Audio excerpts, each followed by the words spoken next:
अस्सलाम वालेकुम viewers, welcome to doctor के। आज मैं आपके साथ क्लोबीडर्म एस लोशन का रिव्यू शेयर करूंगी। ये लोशन किन किन तकलीफ़ में इस्तेमाल किया जाता है और किन में नहीं, इसके बेनिफिट्स क्या हैं और इसके साइड इफ़ेक्ट क्या हैं, ये सारी डिटेल इंशाल्लाह आपके साथ शेयर करूंगी। लेकिन उससे पहले अगर आप मेरे चैनल पर न्यू हैं तो मेरे चैनल डॉक्टर के को सब्सक्राइब कर लीजिए ताकि मेडिसिन के रिलेटेड आपको इन्फॉर्मेटिव वीडियो मिलती रहे। तो चलते हैं अपने टॉपिक की तरफ। क्लोबीडर्म एस लोशन जल्दी सोजिश और बाकी मसाइल के इलाज के लिए यूज़ होता है। ख़ास तौर पर जल्द की हालतों जैसा कि एक्जिमा के लिए यूज़ किया जाता है। क्लोबीडर्म एस लोशन जल्द में सोजिश को कम करने में मदद देता है। क्लोबीडर्म एस लोशन मुख्तलिफ जल्दी मसाइल के इलाज के लिए यूज़ किया जाता है। इसके कुछ अहम इस्तेमालात हैं, जैसा कि एक्जिमा। ये एक आम जल्दी हालत है जिसमें जल्द सुर्ख, खारिशदार और सोजिश ज़दा हो जाती है। इस हालत में जल्द के खुलिये बहुत तेज़ी से बढ़ते हैं जिससे जल्द पर चमकदार धब्बे बनते हैं। जल्द के मुख्तलिफ हिस्सों में सोजिश के इलाज के लिए भी ये लोशन यूज़ किया जाता है। क्लोबीडर्म एस लोशन बाकी जल्दी बीमारियों जैसा कि डर्माटाइटिस के इलाज में भी मददगार साबित हो सकता है।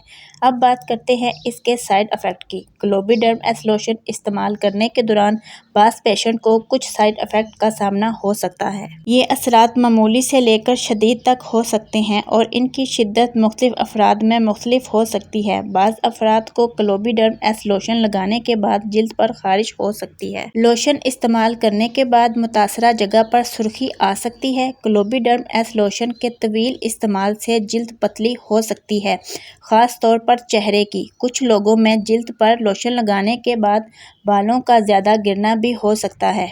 अब बात करते हैं इसके प्राइस की। तो 250 रुपीज़ में आपको मार्केट में किसी भी मेडिकल स्टोर या कॉस्मेटिक स्टोर से आसानी से मिल सकता है। आप इसको ऑनलाइन भी बाय कर सकते हैं। अगर आपको कोई साइड इफ़ेक्ट महसूस हो तो फ़ौरन इसका इस्तेमाल बंद कर दें और अपने डॉक्टर से रब्ता करें। अब बात करते हैं इसके तरीक़ा इस्तेमाल की। क्लोबीडर्म एस लोशन इस्तेमाल करने से पहले मुतासरा जगह को अच्छी तरह धोएं और खुश्क कर लें। लोशन की थोड़ी सी मिकदार लें, इसे मुतासरा हिस्से पर हल्के हाथ से लगाएं।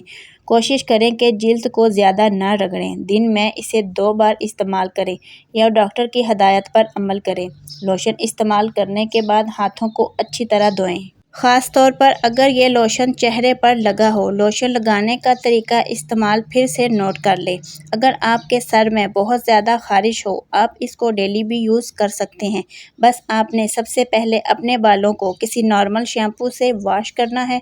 फिर क्लोबीडर्म एस लोशन की थोड़ी सी मिकदार अपने सर पर लगाएं और हल्के हाथों से 5 से 8 मिनट तक मसाज करें। इसके बाद सर को नॉर्मल पानी से वॉश कर लें। आप इसको अपनी स्किन पर भी यूज़ कर सकते हैं। क्लोबीडर्म एस लोशन स्किन पर इस्तेमाल करने से पहले मुतासरा जगह को अच्छी तरह धोएं और खुश्क कर लें। लोशन की थोड़ी सी मिकदार लें, इसे मुतासरा हिस्से पर हल्के हाथ से लगाएं। कोशिश करें कि जल्द को ज़्यादा ना रगड़ें। दिन में इसे 2 बार इस्तेमाल करें या डॉक्टर की हदायत पर अमल करें। लोशन इस्तेमाल करने के बाद अपने हाथों को अच्छी तरह धोएं। एक बात का ख़ास ख्याल रखें, तवील अरसे तक इस्तेमाल ना करें। क्लोबीडर्म एस लोशन का तवील इस्तेमाल जल्द का पतला होने का बायस बन सकता है, जिससे एहतियात बरतना ज़रूरी है। किसी भी मेडिसिन के इस्तेमाल से पहले अपने डॉक्टर से मशवरा करना ज़रूरी है ताकि नुकसानात से बचा जा सके। ये थी क्लोबीडर्म एस लोशन के बारे में कुछ मालूमात। मैं उम्मीद करती हूँ आपको पसंद आई होगी। वीडियो अच्छी लगी हो तो लाइक कीजिए और अगर फ़ायदेमंद लगी हो तो मेरे चैनल डॉक्टर के को सब्सक्राइब कीजिए। वीडियो के हवाले से कोई सवाल हो तो आप कमेंट्स बॉक्स में मुझसे पूछ सकते हैं। फिर मिलते हैं एक नई मालूमाती वीडियो के साथ। अपना बहुत सारा ख्याल रखें और मुझे दुआओं में याद रखें। तब तक के लिए अल्लाह हाफिज़।